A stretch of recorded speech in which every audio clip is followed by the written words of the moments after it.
Hello and welcome to class. My name is Mary, your favorite conversational English tutor. So today we'll talk about a very interesting topic. It is Concord. Now what is Concord? Concord is an agreement between a subject and a verb. Now let's break this down. What is a subject? The subject is the person performing an action. And what is a verb? A verb is anything that can be done. Let's see this sentence and see if we'll be able to identify the subject and the verb. After then, we'll talk about how that subjects and verbs need to agree. Now, what is a subject again? A subject is the person or the thing performing an action, and the verb is that action. Do we understand? Yeah. So, a subject now. Let's take our sentence, for example. We have a sentence like, he goes to school every day. He there is who is performing an action. What action is he performing? He is performing an action of going. So he is the person performing the action, and that makes he a subject. The verb there is the action. What I said earlier that Concord is an agreement between a subject and a verb. Now, Concord is telling us that for a sentence to be correct, one of what you have to put in place is the agreement between subject and verb.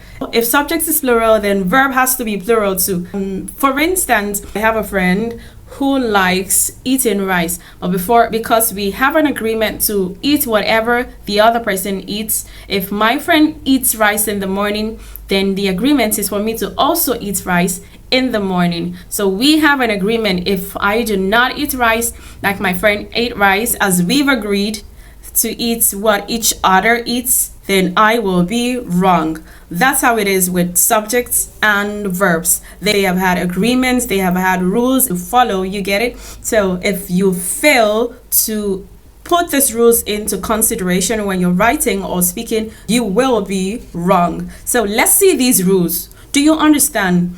Concord is a topic that explains the friendship between subject and verb. They have rules. If you use subjects and verbs without considering the rules of Concord, in fact, you're going to be wrong grammatically. Now, let's see these agreements between subjects and verb. The first rule between subject and verb is the general rule that everybody should know. Every English speaker should know. Now, what's the general rule? The general rule states that, I said earlier that for my friends, if I eat rice, she has to learn how to also eat rice. But for subject, if subject is singular in a sentence, then verb also has to be singular. That's the general rule of Concord. Yeah, that is the general rule of Concord. If subject is singular, verb has to also be singular. If the boy is the subject of the sentence, then your verb has to be in the singular form. Your verb has to be in the singular form. That is the general rule of Concord. If subject is singular, verb must also be in the singular form. So when you say the boy, then your verb has to be in the singular form, goes. Goes is the singular of go. If goes is the singular of go, what if we have the boys? Then what verb would we have? We would have the boys go to school. The boys go to school. Now, let's deviate a little bit. Now, how do you identify a singular verb and a plural verb? Now, for verbs, the plurals don't take S. The plurals hardly take S, but the singulars are the ones taking the S, unlike nouns. For nouns, you have plural markers to be ES and S. Those are the plural examples of plural markers for nouns, but for verbs, the singulars take the S. So when you hear goes, is singular verb. When you hear walks, it is a singular verb of walk. When you hear looks, that is the singular verb of look. So the boy looks, singular subject takes singular. It's not the boy look, it is the boy looks. The boy looks at him. The boy looks at me. But if it is a plural subject, then the plural subject would take